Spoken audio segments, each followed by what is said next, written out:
پھر تمہیں فوت کرے گا. یعنی کہ جس طریقے سے جو حق ہے، جو سچ ہے، جس کا یقین، جس کی دلیل پورے قرآن میں اللہ نے دے رکھی ہے، اور یہ سورہ نحل جس وقت اتر رہی ہے، یعنی کہ ہجرت سے چند روز پہلے ہے نا، ہمارے آقا حضور صلی اللہ علیہ وسلم کے اوپر، اور اس ایسی حالات میں جب جو ہے کہ مکہ والے جو ہے کہ تمام طریقے کے اذیت سے جو ہے کہ ہمارے آقا حضور صلی اللہ علیہ وسلم کو تکلیف پہنچا رہے ہیں، اور طرح طرح سے ان کے اوپر جو ہے کہ ظلم دے رہے ہیں، ایموشنلی بھی اور فزیکلی بھی، مینٹلی بھی، ہر طریقے سے. اور ایسی حالات میں جو ہے کہ بار بار وہ ہمارے آقا حضور صلی اللہ علیہ وسلم کو ایسے ایسے الجھنوں میں، ایسے ایسے سوالات میں، ایسے ایسی چیزوں میں گھیرنے کی کوشش کرتے ہیں کہ ہمارے آقا صلی اللہ علیہ وسلم جو ہے کہ ہار مان لے، پیچھے ہٹ جائے، اور جو ہے کہ گھٹنے ٹیک دے وغیرہ. لیکن لیکن لیکن میرے آقا حضور صلی اللہ علیہ وسلم جو ہے کہ وہ تو اللہ کے سچے نبی، اللہ کے سچے رسول، اور یہی ان کی سب سے بڑی سچائی ہے کہ ویسے حالات میں بھی جو ہے کہ اپنے کام سے، اپنے فرض سے، اپنی ڈیوٹی سے، اور اللہ نے جو ان کو ڈیوٹی لگائی اس میں کسی بھی طریقے سے تجاوز نہیں کیے، کسی بھی طریقے سے وہ ہرگز نہیں جھکے. ان کے پاس تو ایسے ایسے باتیں آئیں، ایسے ایسی چیزیں آئیں کہ ہمارے آقا حضور صلی اللہ علیہ وسلم نے کہہ دیا کہ ایک ہاتھ میں اگر چاند رکھ دو اور ایک ہاتھ میں اگر سورج رکھ دو، تم اتنا بھی دینے کو تیار ہوگا، تب بھی جو ہے کہ میں اپنے اس فرائض سے ہرگز نہیں پھروں گا. فرائض کیا؟ کہ اللہ کے احکام کو امت تک پہنچا دینا، اللہ کے کلام کو امت تک پہنچا دینا، اللہ جو حق بات بتائی ہے اس بات کو امت تک پہنچا دینا. تو سورہ نحل میں ہم لوگوں نے دیکھا کہ اللہ سبحانہ و تعالیٰ نے ایک ایک بات کو، ایک ایک پوائنٹس کو بتایا ہے اور کہا ہے کہ دیکھو یہ تمام نعمتیں میں نے تمہیں دی، یہ تمام چیزیں میں نے تمہیں دی، یہ ایسا میں نے تمہیں کیا، یہ تمہارے لیے میں نے کیا، یہ کیا وہ کیا. اس کے باوجود بھی جو ہے کہ تم ہمارے علاوہ کسی اور کے بھی عبادت کرتے ہو، اور تم ہمیں چھوڑ کے کسی اور کے جو ہے کہ نظر نیاز کرتے ہو، اور تم طریقے بہت ساری باتیں ہم لوگوں نے پڑھی سنی. اب اللہ سبحانہ و تعالیٰ کہتا ہے کہ ہم نے ہی پیدا کیا اور ہم ہی تمہیں پھر فوت دیں گے، یعنی کہ تم پھر مرو گے میرے حکم سے، جس طریقے سے تم میرے حکم سے پیدا ہوئے. تو اللہ اگر پیدا کر سکتا ہے تو بے شک اللہ مار بھی سکتا ہے، اور اللہ اگر پیدا کر سکتا ہے، مار سکتا ہے، تو اللہ مرنے کے بعد اللہ دوبارہ بھی پیدا کر سکتا ہے. اور یہی حق ہے اور یہی سچ ہے، اور یہی اللہ نے کہا کہ تم سب کو میرے سامنے واپس حاضر ہونا ہے، کھڑا ہونا ہے، اور وہ وقت ہوگا قیامت کا، ہے نا، جس وقت تم سب میرے سامنے حاضر کیے جاؤ گے اور تم چھپ نہیں سکو گے. تم چھپنا چاہو تو بھی چھپ نہیں سکو گے. اور یاد رکھو، اگر میں تمہیں پہلی بار جس سے پیدا کیا اسی طریقے سے میں تمہیں دوسری بار بھی پیدا کروں گا. اور یہ بھی یاد رکھو کہ اب جب آخرت میں دوسری بار تم پیدا کیے جاؤ گے تو پھر موت نہیں، کیونکہ یہ دنیا تمہارا وہ ٹھکانہ تھا جس میں تم کو عبادت کرنا تھا اس آخرت والی دنیا کے لیے جو ہمیشہ ہمیشہ کی ہے، جس کے بارے میں نے تمہیں قرآن میں بہت پہلے ہی بتا دیا، یعنی کہ دنیا میں تمہیں بتا دیا گیا. اللہ کہتا ہے کہ تم سب کو پیدا کیا ہے، اللہ ہی نے پیدا کیا. تو اللہ ہی نے پیدا کیا یعنی کہ تم عبادت کرو تو کس کی کرو؟ ظاہر سی بات ہے جس نے تمہیں پیدا کیا، جس نے تمہیں پیدا کیا اسی کی تو عبادت کرو گی. ڈرو تو کس سے ڈرو؟ جس نے تمہیں پیدا کیا، جو قوت رکھتا ہے تمہیں مارنے کی، پھر جلانے کی. تم مانگو تو کس سے مانگو گے؟ اسی سے نا جس نے تمہیں پیدا کیا، جس نے تمہیں تمام نعمتیں عطا فرمائی. تو تم اس سے ہٹ کر کے کسی اور سے کیوں مانگتے ہو؟ بات یہاں پر وہی چل رہی ہے کہ تم ہٹ کے، یعنی کہ پیدا اللہ نے کیا، مارے گا بھی اللہ، پھر جلائے گا بھی اللہ، اور اللہ ہی تمہیں تمام نعمتیں دی. اور اللہ نے سورہ نحل میں ایک وہ ایگزامپل دیا ہے جو ایگزامپل اس کفار قریش کے نزدیک کا معاملات تھا. اللہ سبحانہ تعالیٰ چاہتے تو پوری دنیا کا بہت سارے ایگزامپل دے سکتے تھے، بہت سارے ایگزامپل دے سکتے تھے، ان کے پاس اختیار تھا. لیکن اللہ نے صرف وہی ایگزامپل دیا، وہی واقعات بتایا، وہی نعمتوں کو بتایا جو بالکل وہ اپنے نزدیک میں دیکھ رہے ہیں، اس سے وہ فائدہ اٹھا رہے ہیں، اس کو وہ اپنے نظر سے دیکھ رہے ہیں. اللہ سبحانہ وتعالیٰ نے انہی جگہوں کا ذکر کیا، واقعات کو جو قرآن میں بتایا جہاں پر اللہ نے عذاب دیا تھا جو ان کے نزدیک تھا، جو وہ اپنے آتے جاتے سفر میں دیکھتے تھے جس جگہ کو. تو اللہ نے اس میں بتایا کہ دیکھو تم تو وہاں سے گزرتے ہو، وہاں سے گزر ہوتا ہے. اور اللہ اپنے قرآن میں کہہ رہا ہے کہ دیکھو اس جگہ پہ جو عذاب ہوتی میں نے دیا. تو یہ اس بات کی جو کہتے ہیں دلیل جو ہوتی ہے، جو سچائی کی جو دلیل ہوتی ہے، وہ یہیں پر مضبوط دکھتی ہے کہ اللہ ہر ایک چیز کو بتا رہا ہے. جبکہ حقیقت یہ ہے کہ وہ رب وہ اتنا کچھ بولنے کی بتانے کی ضرورت نہیں تھی، ورنہ وہ تو رب ہے، وہ تو سیدھے کہتے کہ میں تمہارا خدا ہوں، دیٹس آل. اور سنو یہ کام تم نے کرنا ہے، نہیں کیا ہوگا تو تم کو جہنم میں ڈال دیں گے، دیٹس آل. اتنا ہی بتانا کافی تھا. لیکن اللہ رحمان ہے. مانو، ہم نے ماننا ہے، ہم نے یقین کرنا اللہ رحمان رحیم ہے، وہ نہایت ہی مہربان ہے، وہ نہایت ہی رحم کرنے والا ہے. کہ اللہ اپنے بندے یعنی کہ غلام جس کو اللہ نے پیدا کیا، اس کے سامنے اس کو اتنے طریقے سے دلیل دے کے بتا رہا ہے کہ دیکھو میں ہی تمہارا رب ہوں. اب سوچئے، یہ اللہ کے رحمان ہونے کی سب سے بڑی جو ہے کہ دلیل ہے، اور ہمیں جو ہے کہ اللہ کا شکر ادا کرنا ہے اور اپنے تمام گناہوں سے توبہ کرنا ہے کہ اللہ مجھے معاف کر دے. اللہ تو بچتا ہے، کیونکہ سچ تو یہ ہے کہ ایسا رحمان جو ہمیں کہہ رہا ہے کہ دیکھو یہ چیز مت کرو، یہ شرک مت کرو، یہ کفر مت کرو، دیکھو میں تمہارا خدا ہوں. ہر چیز کا وہ بتا رہا ہے، ہر ایک چیز کو بتا رہے کہ ایک پوائنٹ کو دکھا رہے، دیکھو یہ چیز میں نے دیا، دیکھو یہ چیز ایسے میں نے کیا، اور دیکھو یہ چیز ایسا ہوا جو تم دیکھے وہ میں نے کیا، دیکھو یہ چیز ایسا ہو جائے گا یہ بھی میں کروں گا. تو اللہ سبحانہ و تعالیٰ جو ہے کہ اپنے کلام میں ایک دم ایسی بات بتا رہے ہیں جس کو حقیقتاً دیکھا جائے تو کوئی بھی عقل رکھنے والا بندہ ہوتا تو جو ہے کہ ترنت ایمان لاتا اور کہتا کہ لا الہ الا اللہ محمد رسول اللہ صلی اللہ علیہ وسلم. اللہ یہاں پہ پھر کہہ رہا ہے کہ اللہ تعالیٰ نے ہی تم سب کو پیدا کیا ہے، وہی پھر تمہیں فوت کرے گا. تم میں ایسے بھی ہیں جو بدترین عمر کی طرف لوٹائے جاتے ہیں کہ بہت کچھ جاننے بوجھنے کے بعد بھی نہ جانے. بے شک اللہ دانا اور توانا ہے. یعنی کہ اللہ سبحانہ وتعالیٰ نے اس عمر کی طرف بھی جو ہے کہ اشارہ کیا، اس عمر کی بھی طرف بھی جو کہ اللہ نے بتایا کہ دیکھو میں نے پیدا کیا، میں تمہیں فوت بھی دوں گا، میرے حکم سے بالکل ہونا ہے. اللہ کہتا ہے کہ دیکھو تم میں سے کچھ ایسے بھی، یعنی کہ اللہ نے اس عمر کو بتا رہا ہے جو عمر نہایت ہی بزرگ بڑھاپے کی ایسی عمر کو پہنچ جانا ہوتا ہے جس عمر میں انسان کہ جو اعضاء بالکل کمزور، بالکل کہہ لیا جائے کہ بے کام کے ہو جاتے ہیں، یہاں تک کہ اس کی عقل بھی، اس کی نظر بھی، اس کے دماغ بھی، اس کی زبان بھی. اور ایسی عمر کو جو ہے نا کہ اللہ سبحانہ وتعالیٰ نے بدترین عمر بتایا، اور ہمارے آقا حضور صلی اللہ علیہ وسلم نے ایسی عمر سے پناہ مانگا. یعنی کہ ایسی عمر، ایسا بڑھاپے کا وہ عمر جس عمر میں انسان ایسا لانگھر ہو جاتا ہے، ایسا کمزور ہو جاتا ہے کہ وہ صرف ڈیپینڈنٹ ہی نہیں بلکہ جو ہے کہ وہ خود کو پاک بھی نہیں رکھ پاتا، خود کے لیے کچھ کر نہیں پاتا، اور ایسی حالات ہو جاتی ہے کہ وہ کسی کو نہ اچھے سے کلام دے سکتا ہے، نہ کچھ اس کو کوئی، نہ وہ کسی کو علم کے بارے میں بتا سکتا ہے، بلکہ جو ہے کہ وہ خود اپنا شعور بھی جو ہے کہ اسے پتہ نہیں ہوتا کہ اس کے بدن پہ کپڑا ہے بھی یا نہیں. یعنی کہ وہ ایسی طویل عمر بتائی گئی، یعنی کہ وہ عمر تک پہنچانا کہ جس عمر تک خود کا شعور نہ ہو. تو ایسی عمر کو جو ہے کہ ہمارے آقا صلی اللہ علیہ وسلم نے بھی ایسی عمر سے پناہ مانگی، اور اللہ تعالیٰ نے بھی ایسی عمر کو بدترین عمر بتایا ہے نا. بدترین عمر بتانے کا معنی کیا ہوا یہاں پر؟ بدترین معنی کا دیا ہوا عمر بھی تو اللہ ہی کا ہے، دیا ہوا عمر بھی تو اللہ ہی کا ہے. کسی کی عمر کم دے، کسی کی عمر زیادہ دے، یہ بھی تو اللہ کے ہی اختیار میں ہو، تو انسان کے اختیار میں تو ہے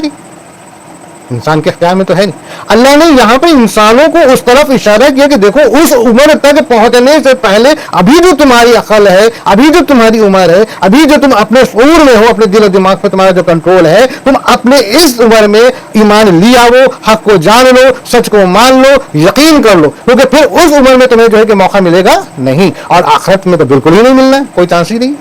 تو اللہ نے یہاں پر تین باتوں کو بالخصوص ہمارے سامنے رکھا. پہلی بات تو یہ کہ دیکھو تمہیں پیدا میں نے کیا، دیکھو تمہیں فوت میں دوں گا، دیکھو تمہاری وہ جو عمر ہو جس عمر میں تم بے شعور ہو جاتے ہو، کمزور اور اس طریقے سے ہو جاتے ہو کہ تمہیں اپنا خود کا ہوش نہیں ہوتا ہے نا، وہ عمر تک بھی تم پہنچ سکتے ہو، یا وہ عمر تک بھی لوگ پہنچتے ہیں، وہ عمر تک بھی کچھ لوگ پہنچتے ہیں، اور اس وقت ان کو کوئی چیز کا شعور نہیں ہوتا. تو اس سچویشن سے پہلے تم جو ہے کہ اپنے آپ کو حق کو مان لو، سمجھ لو، جان لو، غور و فکر کر لو، ٹھیک ہے نا. اور بے شک، اور اللہ تعالیٰ کہتا ہے بے شک اللہ دانا و توانا ہے، بے شک اللہ نہایت ہی مہربان اور رحم کرنے والا ہے. یعنی کہ یہ تمام باتوں کو بتانے والا، تمام چیزوں کو سمجھانے والا، تمام طریقے سے دلیل دینے والا وہ اللہ ہے، جو اللہ ہم کو ہر طریقے سے بتا رہا ہے کہ دیکھو یہ سچویشن ہے، ان سچویشنوں کو سمجھو. آگے اللہ تعالیٰ ہی نے تم میں سے ایک کو دوسرے پر روزی میں زیادتی دے رکھی ہے. اب دیکھیے بھائی، سوچنے والی بات ہے. سورہ نحل کی آیت نمبر 71 اللہ سبحانہ وتعالیٰ کیا کہتے ہیں کہ اللہ تعالیٰ ہی نے تم میں سے ایک کو دوسرے پر روزی میں زیادتی دے رکھی ہے. پہلے ہم لوگ اس بات کو سمجھیں. اللہ کا کلام ہے جناب، اتنا آسان نہیں ہے سمجھ پانا، ہمیں بھی نہیں اتنا آسان ہے، میرے لیے بھی بہت مشکل ہے. یہ تو اللہ کا کرم ہے, اللہ کا شکر ہے کہ اللہ نے جو علم ابھی دیا, جو شعور دیا, جو بات میرے ذہن میں اللہ ڈال رہا ہے وہی میں آپ کے سامنے کہہ رہا ہوں, ورنہ میری علم تو ہرگز اتنی نہیں کہ میں اللہ کے کلام کو جو ہے پوری طریقے سے ایکسپلین کر سکوں, اور نہ ہی ہم کو لگتا ہے کسی میں ہم سے کہیں زیادہ لوگ جو ہے کہ عالم علماء بیٹھے ہوئے ہیں, ہم تو صرف ایک شوق میں یہاں پر آپ کے سامنے ہے کہ تھوڑا سا ہم بھی سیکھ لیں, جان لیں. ہم تو جسٹ لائک ایک طالب علم ہے, ورنہ ہمارے پاس کچھ نہیں. اور یہ اللہ کا شکر ہے کہ اللہ ہمارے سامنے آپ کے سامنے اس چینل کے ذریعے جو ہے کہ ہم کو جو باتیں میرے دماغ میں دل میں ڈالتا ہے میں آپ کے سامنے کہہ دیتا ہوں. تو بہرحال ہم کو اس بات پہ غور کرنا ہے کہ اللہ کیا کہتا ہے. اللہ تعالیٰ ہی نے تم میں سے ایک کو دوسرے پر روزی میں زیادتی دے رکھی ہے. تو اے لوگوں, اے نادان لوگوں, سنو, جس کے پاس زیادہ دولت ہے نا, یہ نہ سمجھو کہ تمہاری قابلیت ہے. اللہ یہاں کہہ رہا ہے کہ میں نے دی ہے. اب دوسری بات سن لو, اللہ یہ کہتا ہے, دیکھو اب دوسری بات میں 3 الگ الگ پارٹ آتے ہیں, ہم نے غور کرنا ہے. 3 الگ الگ باتیں کیا سامنے نظر آتی ہیں؟ 3 الگ الگ باتیں سامنے نظر یہ آتی ہیں. ایک تو دنیاوی نظریے سے ہم کو دیکھنا ہے, ایک شریعت کی نظر سے ہم کو دیکھنا ہے, اور ایک اللہ ہم کو دکھا رہا ہے کہ دیکھو حقیقتاً جو رب ہے, جو خدائی ہے, وہ قوت کیسی ہے اور کیسی ہونی چاہیے. تو پہلی دنیاوی باتیں کیا ہے, آئیے ہم سمجھ لیں. پہلی دنیاوی باتیں یہ ہیں کہ جو لوگ خود کو سمجھتے ہیں کہ ہم بڑے دولت مند ہیں اور ہم بڑے کامیاب انسان ہیں, تو اللہ ان کو کہہ رہا ہے کہ نہیں, یہ تمہاری طرف تمہاری کامیابی نہیں, یہ میں نے دیا. دوسرا یہ کہہ رہا ہے, یہ بھی دنیاوی ہے کہ وہ دولت مند جو ہے اپنے ملازم کو, اپنے غلام کو, یا اپنے ماتحت, یا اپنے انڈر میں جو لوگ ہیں, یا اپنے جو بھی, اب آج کا تو زمانہ یہ ہو گیا ہے کہ اگر ایک بندہ بہت زیادہ دولت مند ہے تو اپنے خود کے اپنے بھائی کے اوپر بھی جو ہے کہ وہ نہیں چاہتا ہے کہ وہ اس کے دولت میں کوئی بھی طریقے کا اس کو مدد دے, ہے نا. ٹھیک ہے نا, کیوں نہیں چاہتا, کیوں نہیں چاہتا؟ تکبر, اس کو اپنی قابلیت پر زیادہ یقین, خود کو کامیاب وہ سمجھ رہا ہے, دوسروں کو کمزور, دوسروں کو بیکار, دوسروں کو حقارت کی نظر سے دیکھ رہا ہے, دوسرے کو ذلت کی نظر سے دیکھ رہا ہے, دوسرے کو ذلیل کرنا چاہتا ہے تاکہ وہ اس کا جو ہے کہ رتبہ بنا رہے. تو اللہ تو یہاں پہ یہ کہتا ہے کہ ہم نے جو ہے کہ ایک کو دوسرے کے اوپر روزی میں فضیلت دی ہے, یعنی کہ اللہ نے یہ چیز دیا. اب کیوں دیا ہے یہ بھی سن لو, کیوں دیا ہے, کیوں دیا ہے, یہ زیادہ غور کرنے والی بات ہے. تمہارے اندر کی کوئی قابلیت ہو چاہے نہیں ہو, وہ بعد میں سوچا جائے گا. اللہ نے دیا اس لیے کیونکہ اللہ کو یہ پورا نظام چلانا ہے, پورا نظام کو چلانا ہے, پوری دنیا کو چلانا ہے. اور اگر اللہ سبحانہ و تعالیٰ سب کو برابر کر دیتا, سب کو مال و دولت روزی میں, سب کو جو ہے کہ اس کے عہدے میں سب کو برابر کر دیتا, سب کو برابر کر دیتا, تو چلیے سمجھیے جناب پھر کیا ہوتا, پھر کیا ہوتا. ہمارا اگر جوتا ٹوٹ جائے گا تو ہمارا جوتا کون سلے گا؟ ہمارے گھر میں اگر کوئی شادی پڑ جائے گی تو گھر کا کوئی کام کے لیے اگر ضرورت پڑے گی تو کون آگے آئے گا؟ تو اللہ کو تو پوری نظام کو چلانا ہے, اس کو بیلنس رکھنا ہے. اللہ سبحانہ و تعالیٰ نے اس لیے یہ ایسی نظام بنایا کہ بھائی ایک کو دوسرے کے کام میں آ سکے تو اس کو اس طریقے سے بنایا, اس کو اس طریقے سے بنایا. کیونکہ ایک کو اگر اللہ نے دولت مند بنایا تو اس کے ماتحت دوسرے کو دیا تاکہ اس کی بھی روزی روٹی چلے, اس کے ماتحت تیسرے کو دیا تاکہ اس سے روزی روٹی چلتی رہے. یہ تو ایک سلسلہ وار اللہ نے ایک ذریعہ بنا دیا, ایک سسٹم بنا دیا. سیڑھی در سیڑھی پہ سیڑھی, اگر ایسا نہ ہوتا ایک سیڑھی پر تو ہم تو برابر ہی رہ جاتے. ٹھیک ہے نا. تو یہ تو بات ہوئی دنیاوی. اب شریعتاً دیکھیے کیا ہے. اللہ یہ کہتا ہے کہ تم جو ہے کہ دوسرے کو جو تمہارے ماتحت ہے تم اس کو اپنی وہ دولت نہیں دیتے اس ڈر سے کہ تمہارے لیول میں نہ آ جائے. وہ تمہارے لیول میں نہ آ جائے گا تو تمہاری وقار اور اس کی وقار دونوں کو برابر ہو جائے گا. تمہارے اس ڈر سے تم اس کی مدد نہیں کرتے. اب آتے ہیں تیسری بات پر جو اللہ ہم کو کہنا چاہ رہا ہے, اور وہ کیوں کہنا چاہ رہا ہے, کیونکہ یہاں پہ بات وہ چل رہی ہے سورہ نحل کی, جو اس سے پہلے کہ ہم لوگوں نے جو آیت پڑھی, آیت کریمہ پہ جو ہم لوگوں نے غور و فکر اور ذکر کیا ہے نا, اسی سلسلے میں یہ بات آئی ہے. اس لیے وہ بات کو جاننا ہم لوگوں نے ضروری ہے کہ اللہ سبحانہ و تعالیٰ یہ کہتا ہے کہ جب تم کو دولت ہم دیتے ہیں اور تم اپنے ماتحت کو اس لیے اس کی دولت اس کو نہیں دیتے, اس کی مدد نہیں کرتے, اس کو اتنا نہیں دیتے کہ کہیں میرے برابر نہ آ جائے. تو سوچو تم کو جو پیدا کرنے والا, تم کو جو روزی دینے والا یعنی کہ تمہارا رب یعنی کہ میں, ہے نا, تو تم مجھے جو ہے کہ نہ پوچھ کر کے تم میرے ماتحت یعنی کہ جو میرے دوسرے غلام ہیں, جو میرے دوسرے بندے ہیں, تم ان کو اپنا جو ہے کہ رب مانتے ہو, یا ان سے جو ہے کہ اپنی مدد کی جو ہے کہ سوچ رکھتے ہو, یا تم کو ان سے مدد کا ایک امید رہتا ہے, یا تم ان پر نظر و نیاز ان کے نام پہ کرتے ہو. میری بات سمجھ گئے نا؟ نظر و نیاز تم ان کے نام پہ کرتے ہو. کیوں کرتے ہو؟ تم کو جس طریقے سے برا لگتا ہے کہ وہ جو ہے کہ تمہارے برابر نہ ہو جائے, تو سوچو میں تو رب العالمین ہوں, میں تو حقیقی رب ہوں, اور تم میرے لیول میں جو ہے کہ میرے بندے کو, جو میرا غلام ہے نا, جو میرے بندوں میں سے, تم اس کو جو ہے کہ اس سے وہ امید کرتے ہو جو امید تم کو مجھ سے کرنی چاہیے, تم کو مجھ سے مانگنا چاہیے, دینے والا تم میں ہو, اور تم جو ہے کہ اس سے مانگتے ہو, اس سے امید کرتے ہو, اور اس کے نام پہ نظر نیاز کرتے ہو. لا حول ولا قوت الا باللہ. بات یہاں پر کلیئر ہو رہی ہے شاید, انشاءاللہ. تو اللہ سبحانہ و تعالیٰ نے یہاں پہ کہہ دیا, اللہ تعالیٰ ہی نے تم میں سے ایک کو دوسرے پر روزی میں زیادتی دے رکھی ہے نا. پس جنہیں زیادتی دی گئی ہے وہ اپنے روزی اپنے ماتحت غلاموں کو نہیں دیتے ہیں کہ وہ اور یہ اس میں برابر ہو جائیں, ہے نا, وہی بات ہوگی, برابر نہ ہو جائے. تو کیا یہ لوگ اللہ کی نعمتوں کے منکر ہو رہے ہیں؟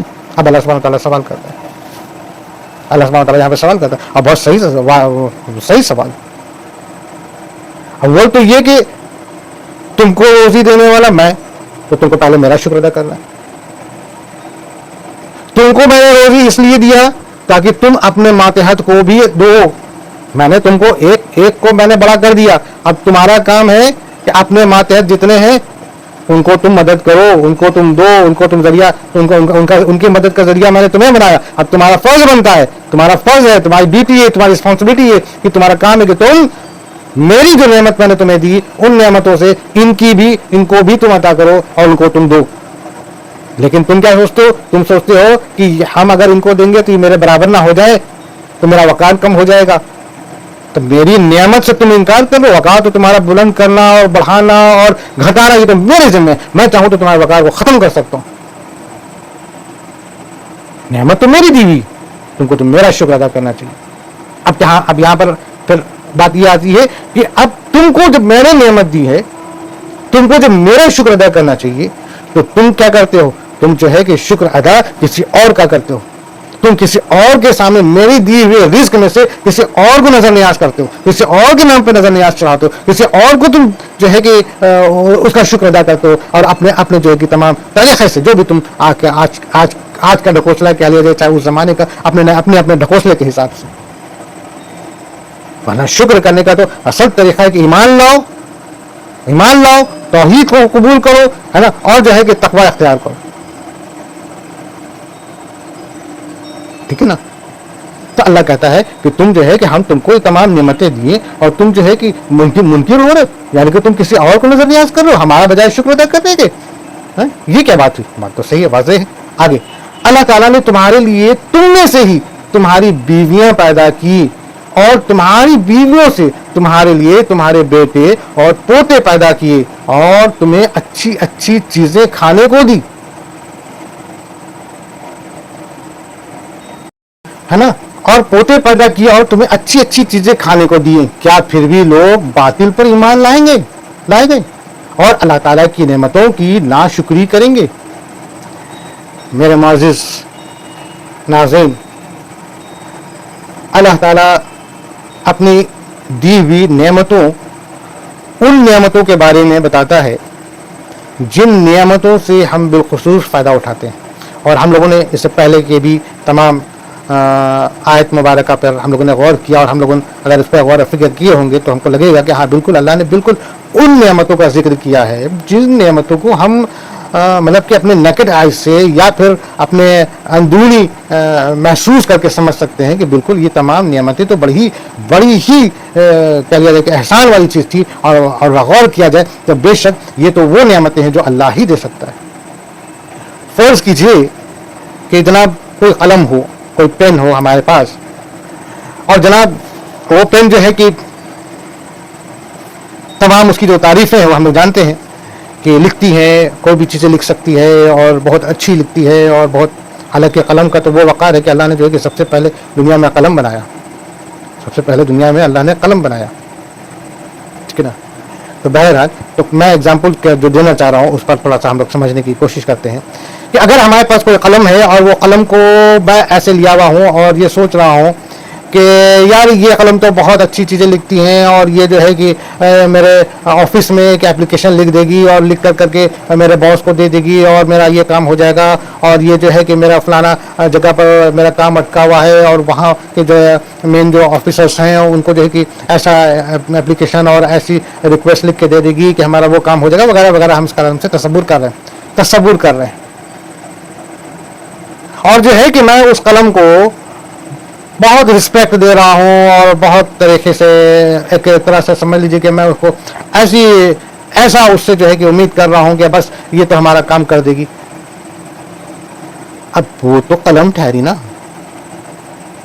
ہم اس سے امید کر رہے ہیں یہ کر دے گی. کیا وہ قلم ایسے جو کھڑی ہے وہ کر دے گی؟ نہیں کرتی، کیونکہ وہ قلم اللہ نے جو بنا دیا انسان کی مدد کے لیے کہ انسان اس قلم کا استعمال کرے اور اپنی ذہانت سے، اپنی عقل سے، اپنے علم سے اور اس قلم کا استعمال کر کے جو بھی اپنی مدد حاصل کر سکتا ہے اس کو مدد حاصل کرے. میں اس کو اس میں مدد دوں گا انشاءاللہ. معنی کیا ہوا؟ معنی یہ ہوا کہ اس قلم کو بنانے والا وہ پاک ذات رب ہے، وہ خدا واحد ہے. ہاں یہ قلم میں قوت ہے کہ وہ جو ہے کہ کام کر سکتی ہے، لیکن یہ کام کرنے کی خود کی اس کی قوت تو نہیں ہے نا. اللہ نے اس کو بنایا اس قوت کے ساتھ کہ میرا بندہ اس سے اپنے کام میں استعمال لاوے. اور ہم جو ہے کہ اس رب کا شکر ادا کرنے کے بجائے قلم کا شکر ادا کریں، اس پین کا شکر ادا کریں اور اس پین کا نظر نیاز کریں. How it possible? کیسا ہے یہ؟ وہ میرا اللہ وہ جو دیکھ رہا ہے وہ تو کہے گا نا کہ یہ قلم یہ پین تو میں نے تمہیں عطا فرمائی، اپنی نعمت، اپنا تمہاری ضرورت کے کام آنے کے لیے ہم نے تمہیں دی. تمہیں تو پہلے میرا شکر ادا کرنا چاہیے. بے شک ظاہر سی بات ہے، ورنہ وہ قلم میں کوئی قوت نہیں ہے کہ تم جب تک اس کو لکھو نہیں وہ اپنے سے لکھ دے، تمہارا اپلیکیشن بھی لکھ دے. اس قلم میں اتنی کوئی قوت نہیں ہے کہ جو ہے کہ وہ اپنے سے جو ہے کہ 4 لائن بھی لکھ دے. وہ قلم میں کوئی قوت نہیں، کوئی ایسی چیز نہیں. اور اس قلم کی جب اس کا قلم کا عمر ختم وہ ختم، جب اس کا انک ختم تمہارے کسی کام میں نہیں آئے گا. میری بات شاید نہیں سمجھ میں آئی ہوگی. چلیے انشاءاللہ سمجھ جائیں گے، کوشش کرتے ہیں. تو معنی یہ ہوا کہ اللہ نے اپنی جنس نعمت کو بنا کے ہمارے مدد کے لیے بھیجا. اب اس نعمت کا شکر ادا ہمیں اللہ کا کرنا چاہیے. اگر ہم میں سے کوئی بندہ اللہ ہی کے کسی بندے کو یعنی کہ اللہ ہی کے کسی غلام کو اس کا احسان مانتا ہے تو یہ تو غلط ہے. تو بہرحال ہم آتے ہیں اپنی آیت پر. تو اللہ نے یہاں پر جو ہے کہ اپنی ایک اور نعمت کا اگزامپل دیا، یعنی کہ تمام نعمت کا اگزامپل دے رہا ہے. آسمان، زمین، برسات، دھان، پھل، فروٹ، مدھو مکھی، گائے، دودھ، سب چیز. اب اور نزدیک اللہ بتا رہا ہے کہ دیکھو یہ جو تمہاری بیویاں ہیں تمہیں میں سے تمہارے لیے ہم نے تمہیں عطا فرمائی، تمہیں میں سے تمہاری ہی جنس میں سے. ورنہ اللہ تو قادر ہے، اللہ قدرت رکھتا ہے کہ اللہ اگر چاہتا تو حضرت حوا رضی اللہ تعالیٰ عنہ کو حضرت آدم علیہ السلام کے پسلی سے نہ نکال کے کسی بھی اور چیز سے نکال دیتا. کیا اللہ قادر نہیں ہے؟ کیا اللہ قدرت نہیں رکھتا ہے؟ اللہ تعالیٰ چاہتے ہیں تو اللہ تعالیٰ جو ہے کہ جس طریقے سے حضرت آدم علیہ السلام کو مٹی سے بنائے اسی طریقے سے حضرت حوا رضی اللہ تعالیٰ عنہ کو بھی بنا دیتے. نہیں ممکن تھا نا، اللہ تو کر سکتا تھا. لیکن اللہ کی حکمت دیکھی، اور یہی حکمت ہے جو ہم کو اللہ کے آگے سجدہ کرنا ہوتا ہے کہ بے شک اللہ جو ہے کہ تو ہی ہے جو ہے کہ پاک ہے اور اعلیٰ ہے.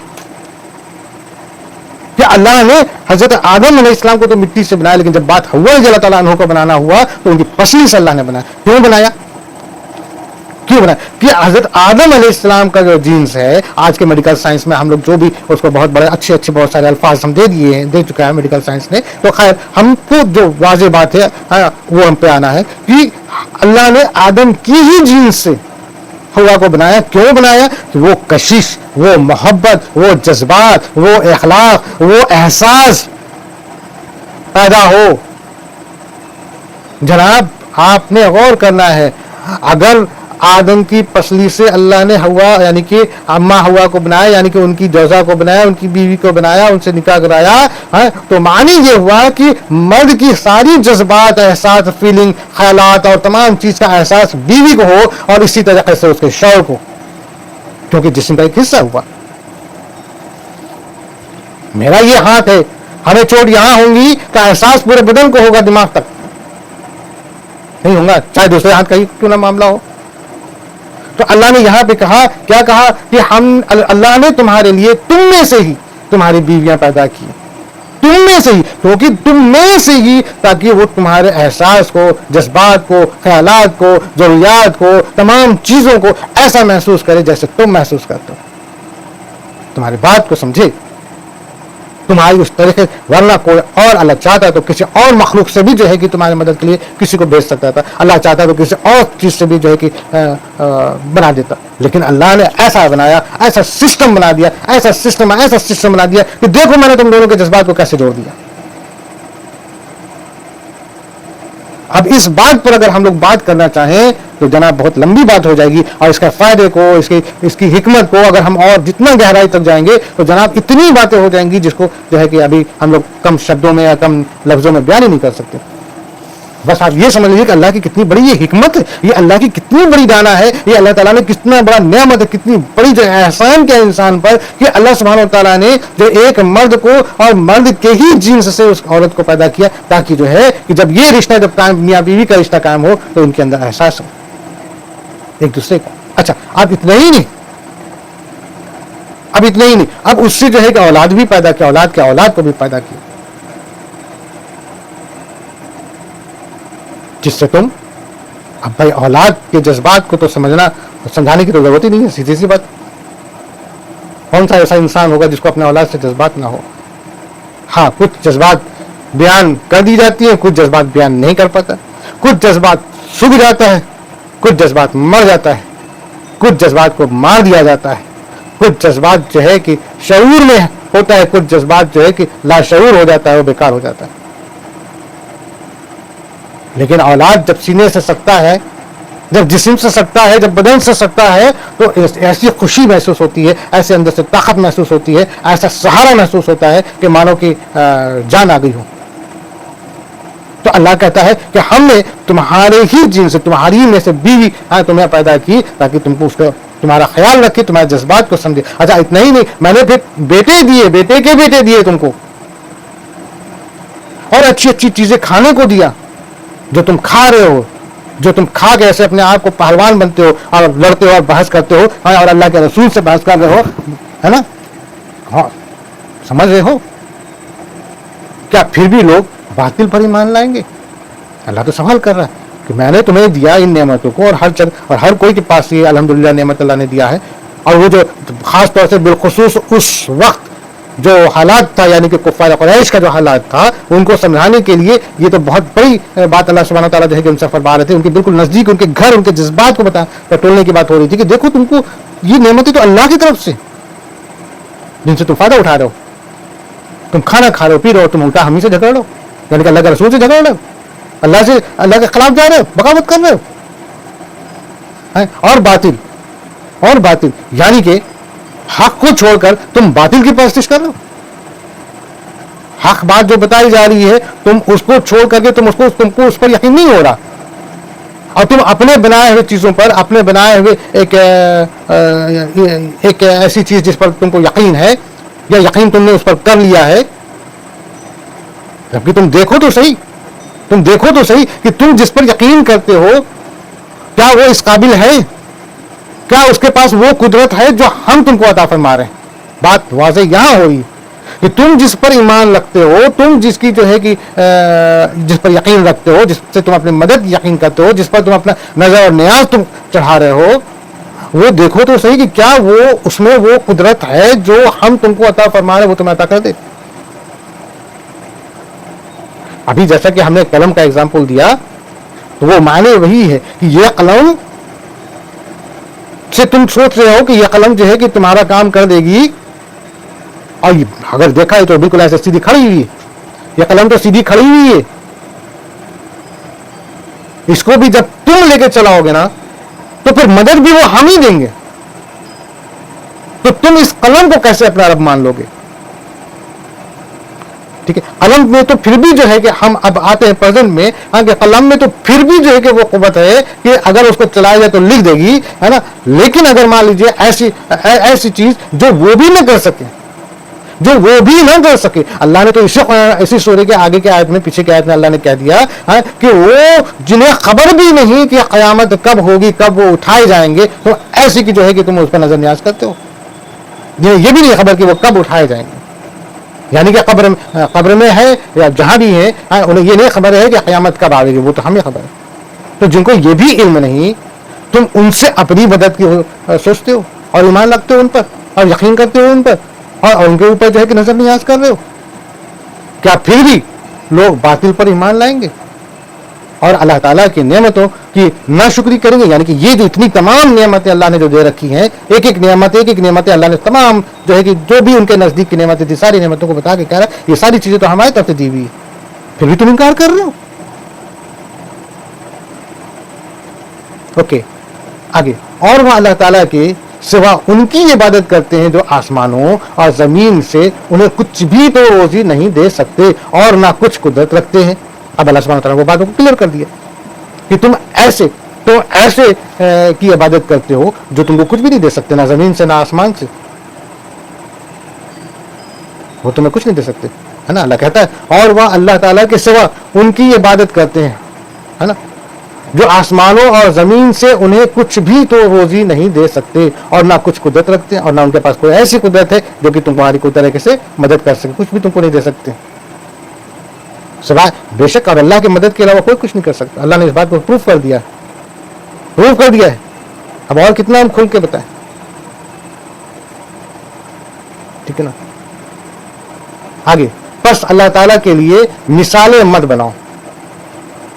اب جیسے اس ٹائم کے جو کفار قریش جو تھے نا، وہ جو ہے کہ وہ کیا کہتے تھے نا، وہ ایک مثال بناتے تھے کہ اللہ جو ہے وہ تو بادشاہ ہے، اور بادشاہ جو بڑا بادشاہ جو ہوتا ہے وہ جو ہے کہ ان کے نیچے وہ بہت سارے جو ہے کہ عہدے کو بناتا ہے، جیسے منتری ہیں اور گورنر ہیں اور فلانا ہے نا۔ تو اب ہم اور ایک عام رعایا جو ہے، عام پرجا جو ہے کہ وہ اس بادشاہ تک نہ پہنچ کر کے پہلے ان چھوٹے چھوٹے عہدیداروں، ان چھوٹے چھوٹے افسروں کے پاس جاتے ہیں اپنے کام کے لیے، اور پھر وہ افسر جو ہے کہ بادشاہ سلامت سے بول کر کے کام کرواتے ہیں۔ یہ اس کفار قریش کا وہ اس طریقے سے اللہ کے بارے میں مثالیں بناتے تھے، یعنی کہ وہ اللہ کو تو مانتے تھے، وہ کہتے تھے کہ یہ جو ہے کہ اللہ جو ہے کہ خداؤں کا خدا ہے، یعنی کہ ان کے اور چھوٹے چھوٹے خدا ہیں اور ان سب کا خدا اللہ ہے، یعنی کہ وہ جو ہے کہ چھوٹے چھوٹے خدا سے اپنی مدد کی گہار کرتے ہیں، اپنی مدد کی مانگ کرتے ہیں، اپنا انہی کی عبادت کرتے ہیں، انہی پہ نظر نیاز چڑھاتے ہیں کہ وہ خوش ہو جائیں گے تو وہ جو ہے کہ ان کا کام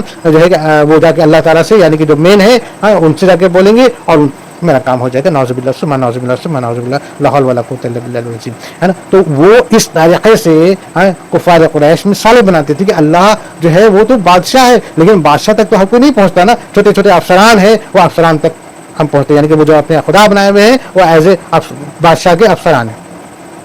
تو اللہ سبحانہ تعالیٰ کہتا ہے کہ پس اللہ تعالیٰ کے لیے مثالیں مت بناؤ، اللہ تعالیٰ خوب جانتا ہے اور تم نہیں جانتے۔ اللہ سبحانہ تعالیٰ خوب جانتا ہے، تم جو مثالیں بنا رہے ہو، تمہارے اندر جو ایمان ہے، جو تمہاری نیت ہے، تمہاری نیت کو، تمہارے ایمان کو اللہ خوب جانتا ہے۔ تم اس طریقے سے جو مثالیں بناتے ہو، مثالیں بنا کر کے جو ہے کہ گڑھ لیتے ہو جو بھی باتیں ہیں، وہ بات گڑھی ہوئی بات تو گڑھی ہوئی بات ہے، تمہاری گڑھی ہوئی بات ہے، اس میں حقیقت کچھ بھی نہیں۔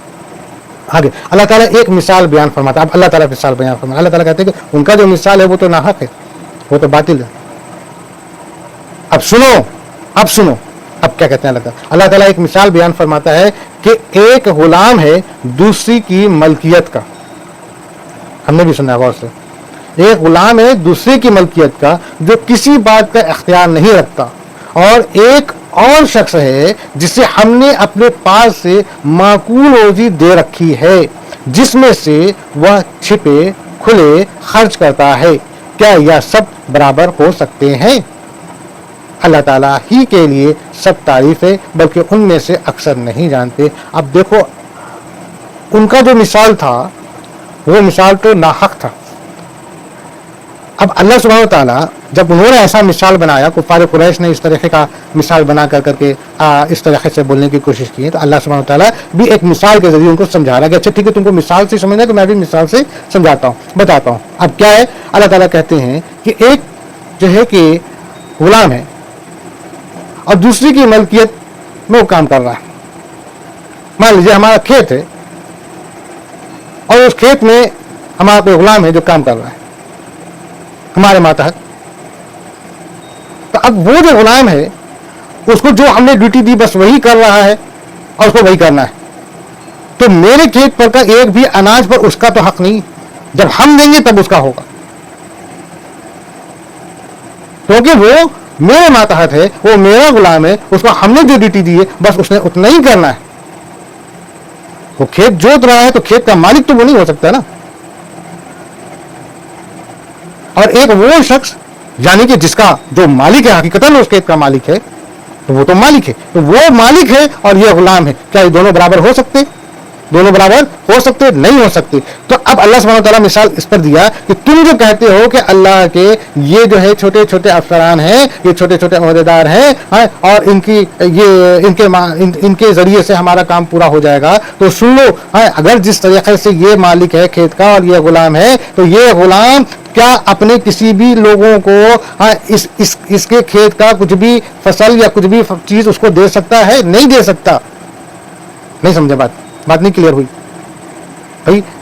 ایک بندہ جو مالک ہے، جو اپنے تمام جو بھی اس کی ملکیت ہے اس ملکیت کا وہ مالک ہے، اور ایک جو غلام ہے جو اس کے ہاں کام کرتا ہے، ٹھیک ہے نا؟ تو اب یہ مالک کو تو اختیار ہے کہ اپنے سامان میں سے کوئی بھی سامان اٹھا اور کسی کو بھی دے دے، لیکن یہ جو غلام ہے یہ کیا اس کے سامان میں سے کوئی بھی چیز اٹھا کے کسی کو دے سکتا ہے؟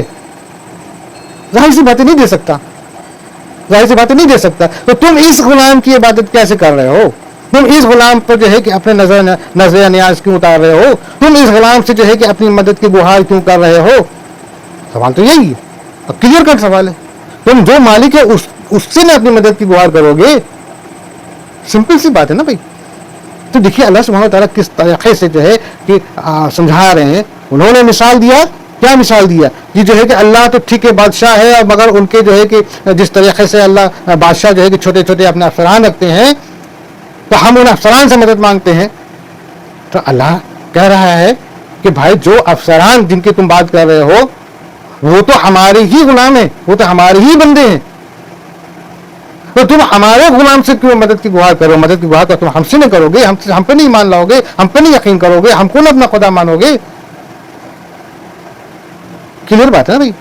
اللہ سبحانہ تعالیٰ کہتے ہیں، اللہ تعالیٰ ایک مثال بیان فرماتا ہے کہ ایک غلام ہے دوسری کی ملکیت کا جو کسی بات کا اختیار نہیں رکھتا، اور ایک اور شخص ہے جسے ہم نے اپنے پاس سے معقول روزی دے رکھی ہے، جس میں سے وہ چھپے کھلے خرچ کرتا ہے۔ کیا یہ سب برابر ہو سکتا ہے؟ بالکل نہیں ہو سکتا۔ اللہ تعالیٰ ہی کے لیے سب تعریفیں ہیں بے شک، بلکہ ان میں سے اکثر نہیں جانتے، بلکہ وہ لوگ ہیں جو جن کو بتائی جا رہی ہے وہ نہیں جانتے، جب تم کو جاننا چاہیے، ٹھیک ہے نا؟ آگے اللہ سبحانہ تعالیٰ کہتا ہے، اللہ تعالیٰ ایک اور مثال بیان فرماتا ہے۔ اب اللہ تعالیٰ کہتے ہیں کہ تم لوگ اگر ابھی بھی نہیں سمجھے تو چلو ہم ایک اور مثال بیان کرتے ہیں۔ کیا کہتے ہیں؟ اللہ تعالیٰ ایک اور مثال بیان فرماتا ہے دو شخصوں کی، دو لوگوں کی، جن میں سے ایک تو گونگا ہے اور کسی چیز پر اختیار نہیں رکھتا، بلکہ وہ اپنے مالک پر بوجھ ہے، کہیں بھی اسے بھیجے وہ کوئی بھلائی نہیں لاتا۔ کیا یہ اور وہ جو عدل کا حکم دیتا ہے نا اور ہے بھی سیدھی راہ پر برابر ہو سکتے؟ اب اللہ سبحانہ وتعالیٰ ایک اور مثال دی، اب بتاؤ آپ بتائیں۔ یعنی کہ اللہ سبحانہ وتعالیٰ کتنی گہرائی سے ان باتوں کو بتا رہے ہیں کہ کفار قریش نے تو کیسے وہ بدنصیب یا کہہ دیا جائے کہ ان کو نہیں سمجھ میں آیا، ورنہ تو ایمان لانے کے لیے کوئی بھی مطلب نہ ایمان لانے کا کوئی ایسا موقع ہی نہیں تھا، کوئی چانس ہی نہیں تھا۔ اب اللہ سبحانہ تعالیٰ کہتا ہے کہ ایک وہ شخص جو کہ گونگا ہے، اب وہ جو گونگا شخص ہے جو بول نہیں سکتا، وہ کیا کسی بھی جگہ جا کر کے مالک کا کوئی بھی فرمان، کوئی بھی بات، کوئی بھی چیز جو اس کو بتائے کہ جا کے فلاں جگہ یہ بات بتا دو، بتا پائے گا؟ نہیں بتا پائے گا۔